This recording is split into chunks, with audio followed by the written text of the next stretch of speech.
আসসালামু আলাইকুম রহমতুল্লাহি অবরকাতুহু। সম্মানিত দর্শক, রাজনৈতিক দলগুলোর সঙ্গে ডক্টর মোহাম্মদ ইউনূসের একটি সৌহার্দ্যপূর্ণ সম্পর্ক।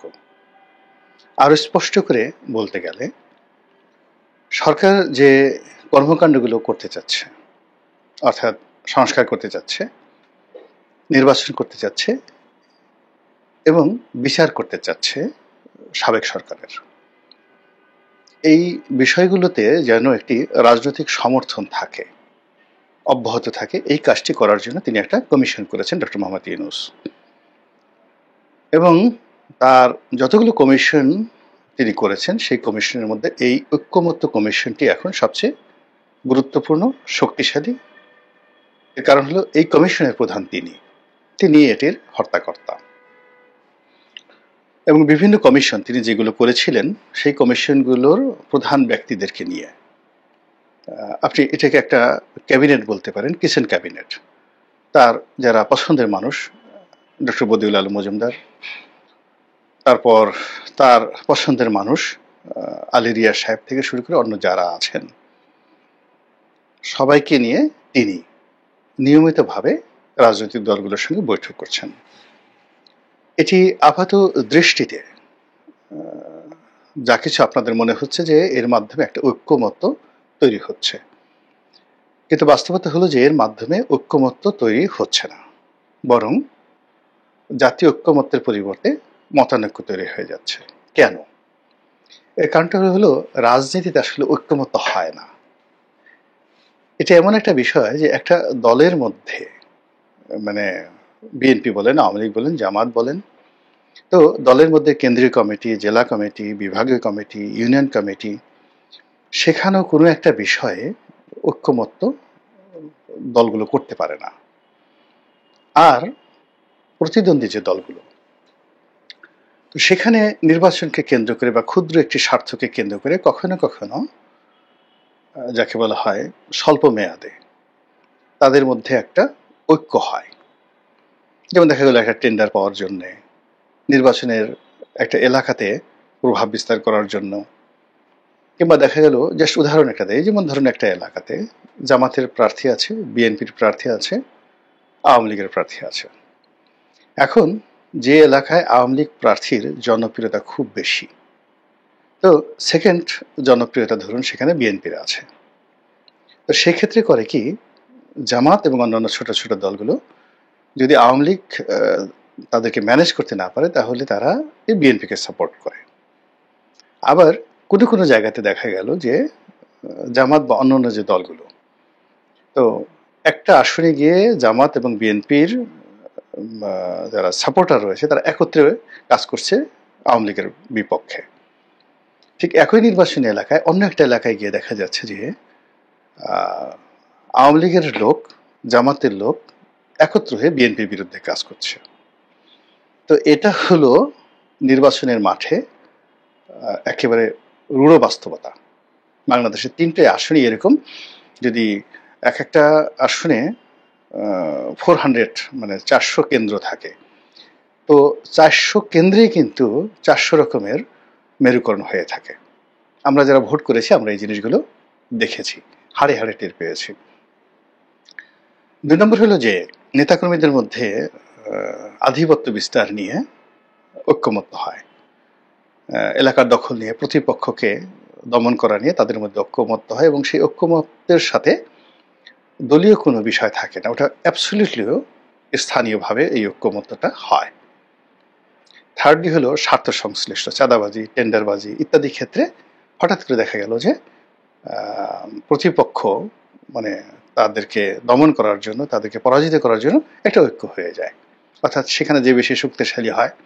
এখন ধরুন বিএনপি ক্ষমতায়, এবং বিএনপির কোনো একজন কন্ট্রাক্টর রয়েছেন একটা জেলাতে, কিন্তু দেখা গেল সেই কন্ট্রাক্টরকে পরাজিত করার জন্য বিএনপির যারা মিত্র, রাজনৈতিক মিত্র, তারাই গিয়ে বিএনপির প্রধান প্রতিদ্বন্দ্বী, সেটা জামাত হোক, আওয়ামী লীগ হোক, জাতীয় পার্টি হোক, তার বিরুদ্ধে তারা সব দাঁড়িয়ে গেল। এবং এটা নিয়ে আপনি শীর্ষ নেতৃত্বকে, শেখ হাসিনাকে, বেগম জিয়াকে যত গালাগালি করেন, জামাতে আমিরকে যত গালাগালি করেন, এটা না বুঝে গালাগালি করেন, ওটা স্থানীয়ভাবে হয়ে থাকে। ঠিক এই সময়টাতে আপনি যদি রাজনীতিতে চিন্তা করেন, সিলেটের রাজনীতি তার সঙ্গে আপনি চট্টগ্রামের রাজনীতি মিলাতে পারবেন না, চট্টগ্রামের রাজনীতির সঙ্গে ঢাকার রাজনীতি মিলাতে পারবেন না, ঢাকার রাজনীতির সঙ্গে বরিশালের রাজনীতি মিলাতে পারবেন না। এলাকা ভেদে এই এনসিপি, জাতীয় পার্টি, বিএনপি এবং যেহেতু নিষিদ্ধ দল এখন আওয়ামী লীগ, তারা পিছনে বসে যে কাজগুলো করছে অনেক সময় কেন্দ্রীয় নেতারা তা জানেনও না। তো যেখানে একটা রাজনৈতিক দল তার নিজেদের মধ্যে ঐক্যমত্য তৈরি করতে পারে না, সারা বাংলাদেশে তার দল এবং অন্যান্য মিত্র এবং শত্রুর মধ্যে ঐক্য এবং শত্রুতা একটা জেনারেলাইজ করতে পারে না, সেখানে সরকার যে জাতীয় ঐক্যমত্য গঠন করতে চাচ্ছে এই ডেফিনেশনটা এবং এই হেডলাইনটাই ভুল। এখানে যদি অন্য কোনো হেডলাইন হতো বা অন্য কোনো বিষয়াদি হতো সেটা বোঝা যেত, কিন্তু যে হেডলাইন নিয়ে ঐক্যমত্য করা হয়েছে এটা কখনো কোনো দেশে কখনো হয়নি। এই গেল এক। ২ নম্বর হলো যে যারা এই ঐক্যমত্য করবেন, এখন তাদের সঙ্গে তো রাজনৈতিক দলগুলোর বা নেতাদের কোনো রকম পূর্ব সম্পর্ক, পারিবারিক সম্পর্ক, সামান্যতম লিঙ্কেজও নেই। তারা সবাই একে অপরকে ঘৃণা করে। ধরুন বদিউল আলম মজুমদার বা আলী রিয়াজ, তারা মূলত শিক্ষা সেক্টরের মানুষ। আবার অন্যদিকে যদি রাজনীতিবিদদের ধরেন রুহুল কবির রিজভী আছেন, সালাউদ্দিন সাহেব আছেন, জামাতের ধরেন ৩-৪ জন লোক আছেন, এদের সঙ্গে তো এই মানুষগুলোর মানে কখনো কোনো পারিবারিক সম্পর্ক হয়নি। মানে আলী রিয়াজ সাহেব বদিউল আলম মজুমদারের বাসায় জামাতের আমিরকে তিনি কখনো দাওয়াত দিয়েছেন গত ১৫-২০ বছরে। তারপরে আলী রিয়াজ সাহেবের সঙ্গে সালাউদ্দিন সাহেবের পারিবারিক কোনো সম্পর্ক হয়েছে, কোলাকুলি হয়েছে, হ্যান্ডশেক হয়েছে, এরকম ঘটনা তো আমরা জানি না। তো কাজেই যেখানে কখনো সম্পর্কই হয়নি, তো তিনি কি করে ঐক্যমত করবেন? ঐক্যমত করার জন্য দেয়ার ইজ এ কন্ট্রিবিউশন। ঠিক সেম ডক্টর মোহাম্মদ ইউনূস। এখন তার সঙ্গে ধরেন সম্পর্ক প্রথম আলোর মাহফুজ সাহেবের, মতিউর রহমান সাহেবের, কিংবা ডেলিশের মাহফুজ আনাম সাহেবের, তার সাথে সম্পর্ক ছিল এই মনির হায়দারের, তার সাথে সম্পর্ক ছিল যাকে বলা হয় গোলাম মুর্তজার, আসিফ নজরুলের, তার সাথে সম্পর্ক ছিল মতিউর রহমান চৌধুরী মানব জমিনের। ওনার সার্কেল তো ওনারা। তো এই সেক্টরে যদি তিনি মানে এই মানুষগুলোর মধ্যে যদি কোনো বিষয় তিনি ঐক্যমত্য করতে চাইতেন, তাহলে হয়তো তার পক্ষে সেটা সালিশি করা সম্ভব ছিল। কিন্তু যাদের সঙ্গে তিনি বসছেন এদের কারোর সঙ্গে তো তার কোনো সম্পর্ক নেই, এদের কিছু তিনি জানেন না। তো যার সম্পর্কে আমি কিছুই জানি না, সম্পর্ক নেই, সেখানে ঐক্যমত্য হবে না। ফলে যা হবার তাই হচ্ছে। আগে যতটুকু সম্পর্ক ছিল এই রাজনৈতিক দলগুলোর মধ্যে, এখন এই ঐক্যমতের কমিশনে গিয়ে যাকে বলা হয় সেটা কোন পর্যায়ে চলে গেছে, এটা আর কিছুদিন পরে ডক্টর মোহাম্মদ ইউনূস এবং রাজনৈতিক দলগুলো টের পাবেন যখন এটা প্রকাশ্যে এসে যাবে। জাস্ট একটা উদাহরণ দিই, খুব শীর্ষ একজন রাজনৈতিক ব্যক্তিত্ব, খুবই জনপ্রিয় এবং শীর্ষ এবং সম্মানিত বাংলাদেশের, তো তার সঙ্গে খুব একান্তে কথা হলো। তিনি এই ঐক্যমত্য কমিশনের যান ডক্টর মোহাম্মদ ইউনূসের, যেহেতু তিনি একটা রাজনৈতিক দলের প্রধান, যাকে বলা হয় বাংলাদেশের শীর্ষ রাজনীতিবিদ, লেখাপড়া সব দিক থেকেই। তা আমি এই লন্ডন বৈঠক নিয়ে আর যাকে বলা হয় ঐক্যমত্য কমিশনের বৈঠক নিয়ে, ইউনূস সাহেবের সাথে বৈঠক নিয়ে তার অনুভূতিটা জানতে চাচ্ছিলাম। তিনি যেটা বললেন যে ডক্টর মোহাম্মদ ইউনূস কাউকে সাথে পরামর্শ না করে হঠাৎ করে তিনি যে তারেক রহমান সাহেবের সাথে বৈঠক করলেন, এই বৈঠকের ফলে জনাব তারেক রহমান এবং তার নেতা কর্মীদের যে উদ্দীপনা বাড়লো, সম্মান বাড়লো, মর্যাদা বাড়লো, এরপরে থানা পুলিশ প্রশাসন তো অন্য কোনো রাজনৈতিক দলের কথাই শুনবে না। তারা তো সঙ্গে সঙ্গে ডক্টর মোহাম্মদ ইউনূসের সঙ্গে তারেক রহমানের বৈঠকে কিছু হোক বা না হোক, এই বৈঠকের যে উত্তাপ, সেই উত্তাপটা ছড়িয়ে পড়েছে সারা বাংলাদেশে, এবং প্রশাসন এখন বিএনপির কথা মতো চলছে। এটা তো আমাদের জন্য ভীষণ রকম বিব্রতকর। এই গেল এক। ২ নম্বর হলো যে বৈঠকে বসে ডক্টর মোহাম্মদ ইউনূস কি করেন জিজ্ঞেস করছিলাম। তিনি বললেন যে ওনার সামনে অনেক গুরুত্বপূর্ণ ব্যক্তি বসে থাকেন, তো তিনি দেখা গেল যে তাদের হয়তো অনেকের নামও জানেন কিনা, মনে থাকে কিনা, বা তাদের প্রতি তার কোনো অ্যাটেনশন রয়েছে কিনা, এটা বোঝা যায় না। হঠাৎ করে তিনি যাদেরকে চেনেন, যারা হয়তো আমাদের সামনে এসে বসতেও পারে না, একেবারে তরুণ রাজনীতিবিদ, ছোট ছোট দলের কর্তা, তো এটা খালি এনসিপি না, আরো অনেক অনেক ছোট ছোট রাজনৈতিক দল, তো যখন তাদেরকে দেখেন তার চোখে মুখে মনে হয় যেন একটা চাঁদের হাসি। তিনি বলতে গেলে একেবারে চেয়ার থেকে উঠে এসে অনেক দূর হেঁটে এসে তাদের সঙ্গে হ্যান্ডশেক করেন, কথা বলেন, তাদেরকে বসান। তো এটা দেখে আমরা যারা মানে সিনিয়র রাজনীতিবিদ, বাংলাদেশে 50-60 বছর ধরে রাজনীতি করছি, আমরা বিব্রত হই, অপমান বোধ করি। কিন্তু আসলে যেহেতু ওখানে ঢুকে গেছি, কিছু করারও থাকে না। তো এরকম অনেক ঘটনা সেখানে ঘটে। আপনি দেখেন এই যে কর্নেল অলি সাহেব একবার গিয়ে সেখানে অপমানিত হলেন, তারপরে আবার গেলেন। মানে ওখানে যে পরিবেশটা হয়, সেই পরিবেশটা আমরা রাজনৈতিক যে জগৎ, সেই জগতে ইউজুয়াল না। এখানে দীর্ঘদিন ধরে যারা রাজনীতি করেন, যারা নেতা হয়ে যান, তো তাদের একটা ইগো থাকে এবং তাদের সামনে আপনি যত জনপ্রিয় হন না কেন, যত অর্থশালী হন না কেন, তারা তাদেরকে অ্যালাউ করেন। আপনি চিন্তা করেন যে বিএনপির শত শত নেতা রয়েছেন যারা এখনো খন্দকার মোশাররফ সাহেবের সামনে বসার কথা কল্পনা করতে পারে না, কিন্তু বাইরে খন্দকার মোশাররফ সাহেবের হয়তো 10 জন লোক নেই, তার নির্বাচনী এলাকায় তার লোকজন আছে, কিন্তু তিনি এমন একটা মর্যাদার জায়গাতে পৌঁছে গেছেন সেখানে যারা ক্যাডার ঠেডার নিয়ে চলেন, চারপাশে হুন্ডা নিয়ে চলেন, গুন্ডা নিয়ে চলেন, তো এই সমস্ত মানুষ ডক্টর মোহাম্মদ ইউনূসের কাছে গিয়ে হয়তো দেখা গেল খুব জনপ্রিয়, তিনি মোশাররফ সাহেবের দিকে তাকালেনই না। কিন্তু মোশাররফ সাহেব চিন্তা করবেন, আরে বাবা, ডক্টর মোহাম্মদ ইউনূস সাহেব যাদেরকে পাত্তা দিচ্ছেন, প্রিভিলেজ দিচ্ছেন, তারা তো আমার সামনে বসেও না। তো এইরকম অসংখ্য ঘটনা প্রতিদিন সেখানে ঘটে পুরো রাজনৈতিক অঙ্গনে নানা রকম জটিলতা তৈরি করে ফেলেছে। আর এ সকল জটিলতার ফলে জাতীয় ঐক্যমত্য কমিশন এখন রীতিমতো জাতীয় অনৈক্য কমিশনে পরিণত হয়েছে। এর ফলে এই কমিশনে যারা কর্তা ব্যক্তি, এটার দুটো উদ্দেশ্য। প্রথম উদ্দেশ্য ছিল যে টাইম পাস করা, সরকার যতদিন চাইবে এটার মাধ্যমে একটার পর একটা প্রোগ্রাম দিয়ে টাইম পাস করা। এই টাইম পাস করাটা আর আগামীতে সম্ভব হবে না, এবং তার কিছু নমুনা আমরা দেখলাম যে লন্ডন বৈঠকের পরে এখানে অনৈক্য এমন হয়ে গেছে যে জামাত এখানে অংশগ্রহণ করেনি বিএনপির সঙ্গে। আবার সামনের দিনগুলোতে যদি জামাতকে ডাকা হয় তখন সেখানে হয়তো বিএনপির লোকজন যাবে না।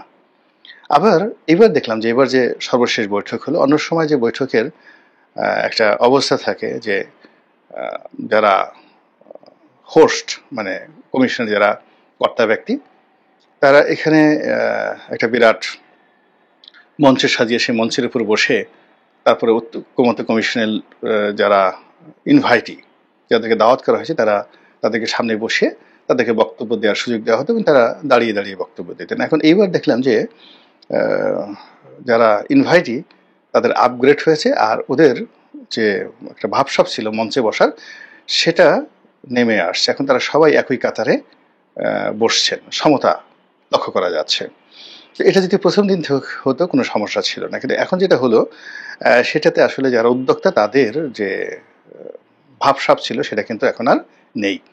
দ্বিতীয়ত, আগে যারা বক্তব্য দিতেন দাঁড়িয়ে বক্তব্য দিতেন, এখন তারা বসে বসে বক্তব্য দিচ্ছেন, এবং স্পষ্টতই সালাউদ্দিন সাহেব যখন বক্তব্য দিচ্ছিলেন সমস্ত অ্যাটেনশন তার দিকে ছিল, এবং তিনি যেভাবে প্রশ্ন করছিলেন এবং যেভাবে তিনি কমান্ড দিচ্ছিলেন এবং তার পয়েন্টিভ টু দি পয়েন্ট যে প্রশ্নগুলো ছিল, সেই প্রশ্নগুলোর জবাব দেওয়ার মতো ম্যাচুরিটি, প্রস্তুতি এই কমিশনের কর্তা ব্যক্তিদের ছিল না। ফলে তারা ছিলেন জনাব সালাউদ্দিন সাহেবের সামনে নিতান্ত শিশু, অসহায়।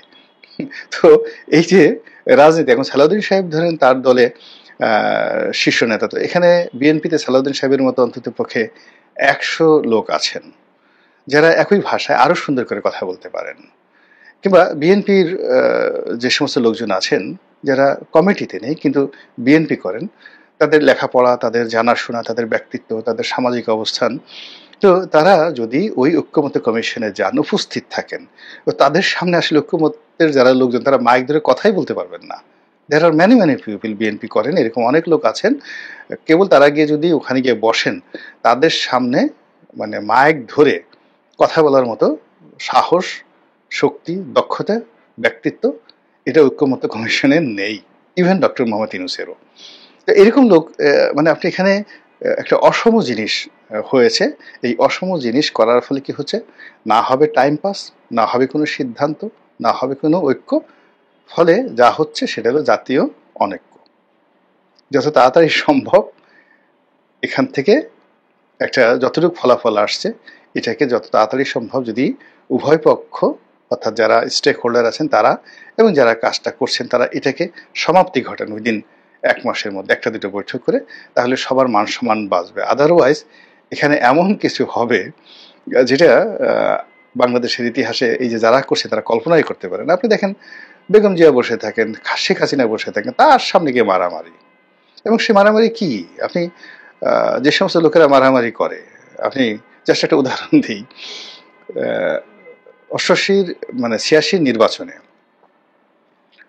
শেখ হাসিনা যাবেন না, বেগম জিয়া যাবেন না, এরকম একটা সিদ্ধান্ত হলো। পরবর্তীতে যখন 32 নম্বরে গিয়ে তারা সিদ্ধান্ত পরিবর্তন করলেন এই নির্বাচনে যাবেন কি যাবেন না, তখন সিনিয়র নেতাদের মধ্যে হাতাহাতি শুরু হয়ে গেল। ডক্টর কামালের মতো মানুষ, তিনি হাত কাছিয়ে মারতে আসছেন।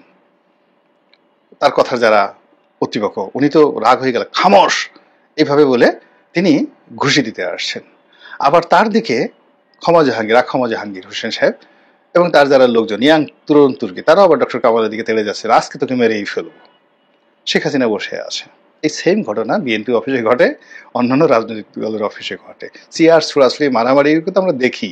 তো এরকম একটা ঘটনা ঐক্যমত্যের কমিশনে যদি হয়, আপনি রাজনীতিবিদ যারা আছেন তারা তো এগুলো অভ্যস্ত, কিন্তু অন্য যারা আছে তারা চেয়ারের তলে পালানোর সুযোগ পাবেন না। ওই জায়গাটার মধ্যে কেউ তাদেরকে রক্ষা করতে পারবে না, গাল গুল ফেটে মানে কি যে একটা অবস্থা হবে কল্পনাই করা যায় না।